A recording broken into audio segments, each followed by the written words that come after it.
government shutdown is on track to become the longest in American history, and that comes with a cost. First, for federal workers who have been fired or furloughed, and many still working with no clue when their next paycheck will come. Next, it will hit home for well over 1 million people in the Mid-South who will see SNAP benefits freeze up on Saturday. Some state lawmakers are working to find a way to prevent that from happening. We're joined now by Representatives Jesse Chisholm and Gabby Salinas. We welcome you both back to 3 at 3. Good to see everybody. How's everybody doing? All is well. Good. Glad to hear this. Representative Salinas, let's start with you. Put on the table for us the urgency in this matter. How many folks are we talking about? Roughly, what, 700,000 just in the state of Tennessee? Yeah, that's about how many people here in Tennessee are going to see a cut to their SNAP benefits.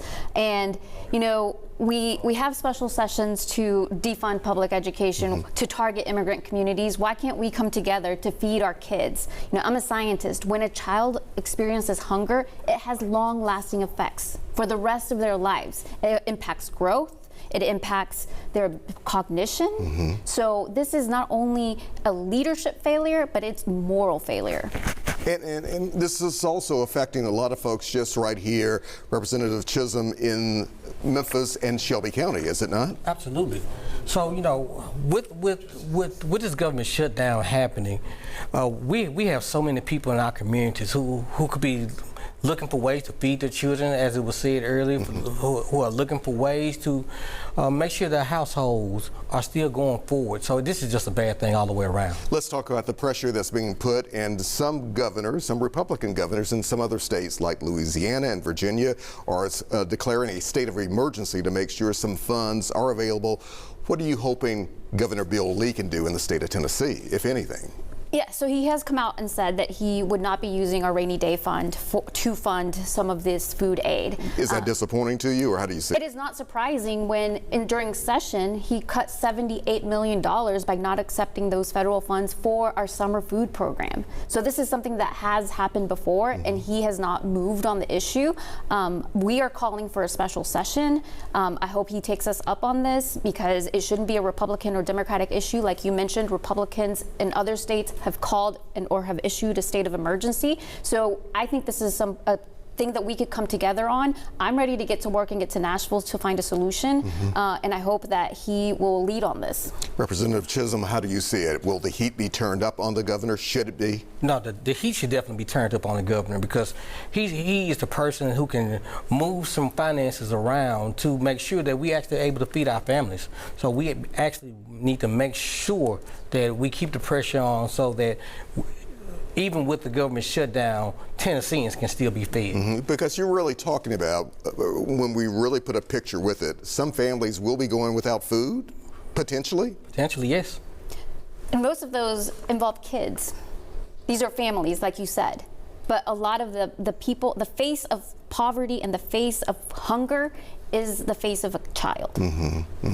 Let's talk about another matter involving the Memphis Safe Task Force, particularly the suit that's being filed against the governor of Tennessee, Bill Lee, once again, when it comes to the potential legality of the National Guard being here in Memphis and Shelby County. Where does that stand right now, you think? Yeah, so we're looking forward to having our day in court and making our case. We believe that we have a strong case to be made, because none of the local agencies asked for the National Guard to be here. We're not in a state of emergency, and we're not experiencing a natural disaster.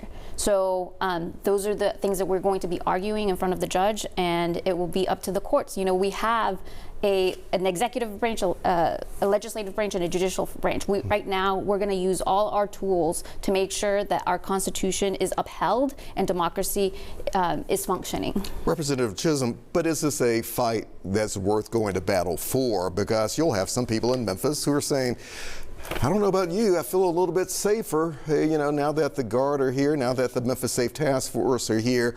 What do you say about that argument? Well, here's the deal.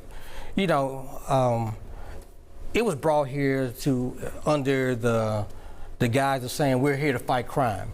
But we're in a city where crime has been going in the right direction. Hasn't been going as fast as some of us would like.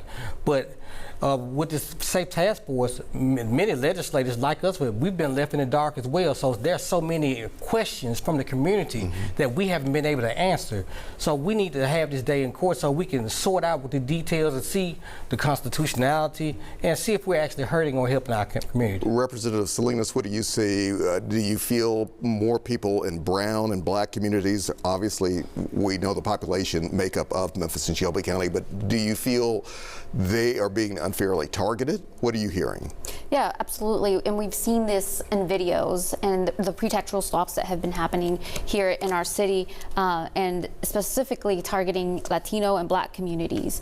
And that's unconstitutional. You know, it's racial profiling is what's happening in our community, and that hurts the relationship that we were trying to mend between law enforcement and our communities. We're going backwards. This is not helping. Very quickly here, Representative, I know the Black Caucus Legislative Summit coming up.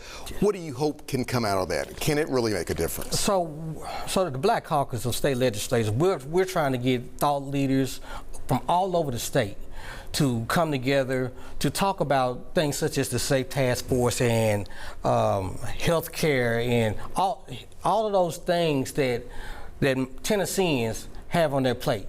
So what we want to do is bring people together so we can talk about the issues, to have a legislative plan going into this session. Right, and Representative Salinas, I know you have an upcoming town hall meeting as well that you want people to know about. When is it?